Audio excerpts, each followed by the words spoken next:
In this video, let's take a look at the console-style EQs that are included in Mixbus.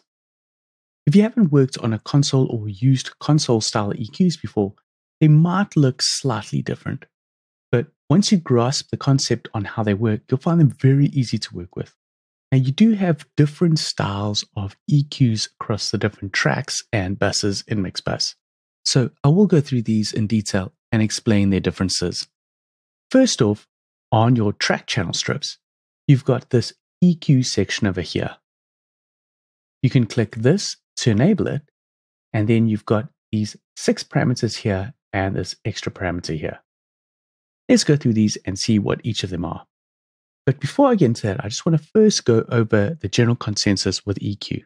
Now, EQs are commonly used for 2 tasks: to correct or fix problematic frequency areas, or they're used for creative effect to change up a sound.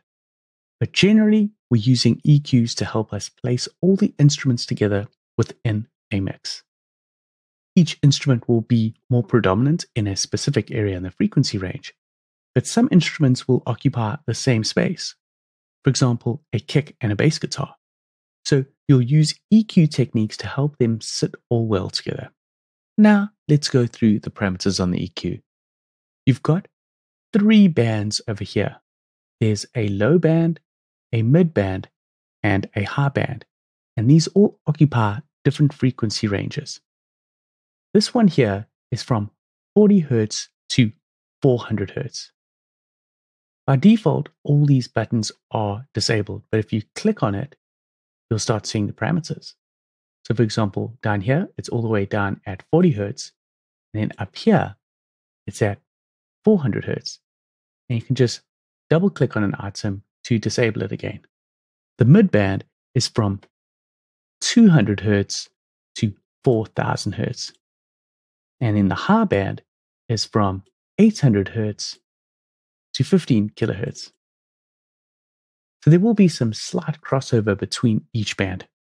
And then for each band, you've got a gain dial where you can gain up or attenuate that range that you've dialed in. And you can attenuate it by 15 dB and gain it all the way up by 15 dB. So basically, you could say that you want to dial in a low band of 120 Hertz and gain it up by 4 decibels. It's basically how these console EQs are working. You'll choose your band, you'll set the frequency, and then you'll either choose to boost or cut it. And then this last parameter over here is a high pass filter. And this just rolls off any lows that you don't want and lets whatever is set after it to pass through.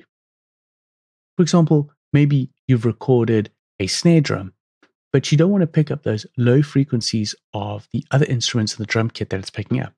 So you could take this and cut out anything below 80 Hertz, and then the rest will pass through. So just a nice way of cleaning up your sources with this EQ. So that's the type of EQs that you have on your channel strip tracks. Now moving over onto a mix bus, you can see the EQ looks slightly different. You've got only 3 bands, and these are set to specific frequencies. So these are basically acting like cuts or boosts at a specific frequency. And as you can see, you can cut it by 9 dB or gain it by 9 dB. And it says tone here, and that's because you're basically really using this EQ as a tone control. So using it to color your sounds. You've got, let's say, for example, your drums are bused to this drums bus track.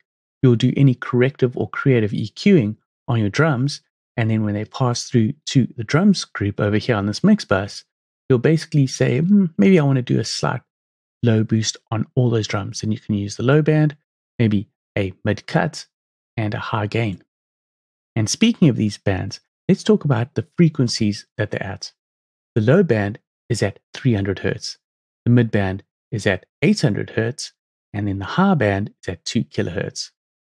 And the same principle, if you just double click a dial or parameter, it bypasses it. You can enable the tone control over here and then do those tweaks to the EQing. And looking at the master bus, that's exactly the same as these mix buses. It's a tone control EQ. The only difference, if you really look at it, is that you can only cut and gain by 6 dB. And this is quite a good thing because you're using this as a mastering EQ on the master bus. And generally with any form of mastering, you really want to be more subtle with your changes on the processing. And that's why it's done here on this tone control. You shouldn't really be cutting or boosting more than 6 dB. If you do, you really should be going back to your mix to fix it.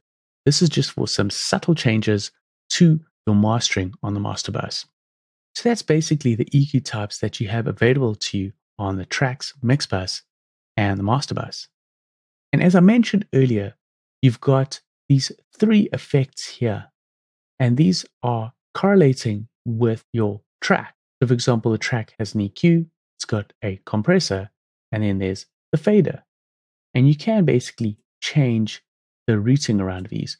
Maybe you want the compressor before the EQ, or you want the EQ after the fader. So that'll be a post EQ or a pre EQ.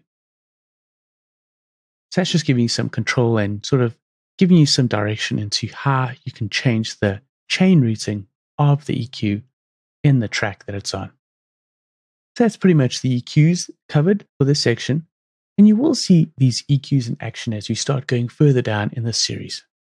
But next up, let's go over the compressor types that are available on these tracks. Catch you in the next video.